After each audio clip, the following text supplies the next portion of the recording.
So clearly still no love lost between New York City Mayor-elect Zohran Mamdani and President Trump.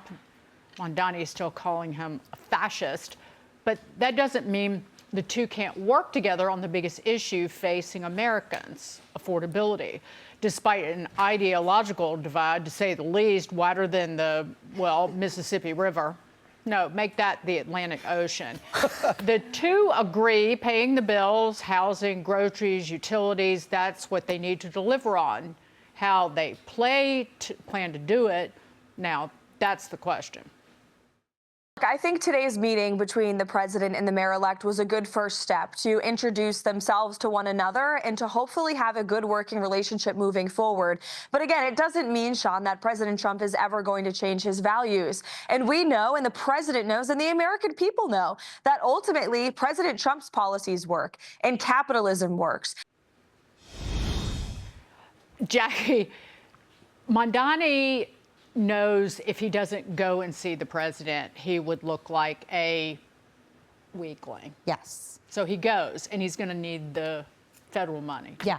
And it was an interesting meeting. I watched the whole thing, the comments afterwards, the Trump sitting at his desk, Mamdani standing next to him. And I thought to myself, this is really interesting. What happened here is he took the leap. He said, I'm going to go see the president. And the president realized that if he argued with him on what the issues actually were, he wouldn't win. And that is why the president was really careful to say, we agree on the issues of affordability, but we've got a different way of getting there to solve the problem. That was the diplomatic way of saying what was going on. I have people texting me after this saying that, you know, the president's unhinged because he's talking to a socialist. I did not see it that way at all. I saw it as somebody who is a skilled deal maker, a skilled negotiator, as we've seen before. And he wanted to make the best that he could of this meeting. I mean, this win in general is not great for the Republicans overall, but, you know, as we've pointed out, Brian, you just said it moments ago, they've got an issue when they've clung onto this affordability messaging issue. And so I think he realizes that. I think that federal funding is a huge part of it, which is why Mamdani went there, and he wasn't cracking skulls, right? Everybody had something to lose here to a certain degree. I also found it really fascinating that the president cut the meeting off at a certain point, and or the questions from the press, pardon me. And he said, I have many world leaders in my office, you know, I'm paraphrasing here, but you guys are so interested in this one.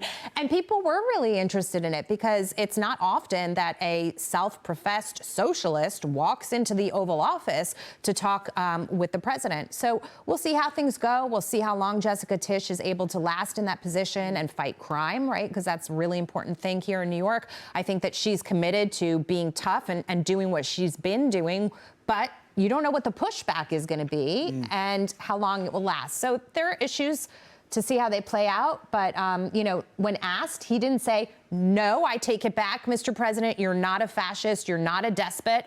And the president just kind of laughed and said, I've been called worse. Way worse. I know we all love Steve Moore, Unleash Prosperity Hotline. He had a really good comment. America doesn't have an affordability crisis. Blue states do. And in his note out that he put out this morning, he was sort of laughing that CNN is now repeating the riff that Steve Moore has been saying about how the cost of living is so much higher in Democrat-led states. And he opened up his show on CNN saying, quote, if America has an affordability crisis, it tends to be in places Democrats govern, like New York, Illinois, and California, which all feature high taxes, soaring housing costs, and stagnant outcomes. So I hope that the message is getting across that, you know, Democrat-led blue states, the cost of living there is always so much higher. I would love if we could have lower taxes, and I actually think it would allow us to spend more in the economy when we talk about the trickle-down effect. Right. So I think there's one analysis. I had hoped that perhaps the president would have taken the opportunity. And look, I'm glad he invited Mamdani. The president is president of all Americans. So to some extent, breaking bread, even with somebody whose policies you necessarily don't agree with, I think that's a very presidential move. I just wish we'd have taken the opportunity to differentiate his ideas a bit from Mamdani's. So look, we spent months and months calling Mamdani a communist, saying how these policies are going to ruin New York City. Right. Perhaps the president, in front of that national audience, international audience, could have taken taking the opportunity to say, look, this is why rent control doesn't work. This is why socialism doesn't work. And Mamdani is going to prove it for us all. You know, I hear you. I think on Friday I said this was going to be a food fight, so I was way wrong. Okay, It was a love fest. It totally didn't go the way I thought it was going to go, and I think that makes sense. Actually, the president did something very powerfully to me. He didn't do what you wanted. He didn't do like the economic policy debate, which I actually think wouldn't have gone that well. It would have been, I don't know, muddled. He did something really interesting, and it got to what you said just a second ago. When the reporter asked Mamdani about the fascism thing, and he was going to answer, he was going to give some mealy-mouthed answer, right? And then Trump, this was the most famous point. Trump said, don't even bother explaining it to him. It's not worth it. I've been called worse.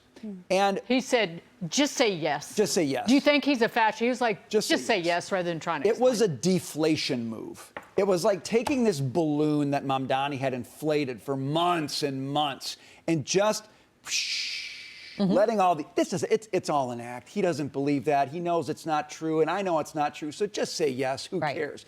And I actually thought that was the most important thing he could do to reset things. I don't think he agrees with Mamdani on policy. I don't think he was trying to let him get out. I think what he was wanting to show is, I'm in a big role as president. Mamdani has pumped himself up to be a big guy. He's not. He's small. His ideas are small. They're going to battle it out now, but he took the air out of that really stupid fascism balloon, and I thought that was a brilliant move. I agree. I think that was the only way to play it. How else were you going to play it? Fight with him? You know, right there on policy, no. like you said, getting into the nitty-gritty wouldn't have really helped all that much. And showing that to the American people, kind of being like, you're like a little gnat to me. That's what it felt like. Like, it's not serious, and let's Yeah. stop taking it serious. He won with charm and schmoozing, Mamdani did. And he's at peak popularity right now. He'll never be this popular. Well, because he hasn't done anything yet. Right, because he has to govern. Great place to be. And there are a lot of things that will happen in New York City that you can't control. He can't control, but he has to respond to them. Like, look at the video over the weekend. It was a gathering of people in cars in this neighborhood in Queens under the Whitestone Bridge. They set an automobile on fire. One of the residents came out and said, you guys get gone. They beat him up. The fire department had to respond to this. This happens all the time. And Mamdani's going to be faced with having to, are you going to lock these people up? Yeah. Are you going to go and arrest them? Or send a community service officer. Because if go and watch this, this is on the councilwoman's X feed. It happened at right after midnight on Sunday morning. Yeah, another nightclub shooting too. Right. You know, they're going to have to address these issues. I think this is the second one in the last month or 6 weeks. And again, getting the dangerous psychotics off the street, that's something certainly the federal government can help with. Is he going to do that?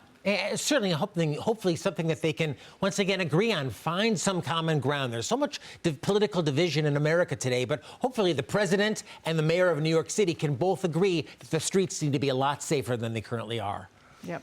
But he's more about emptying the prisons and taking your money.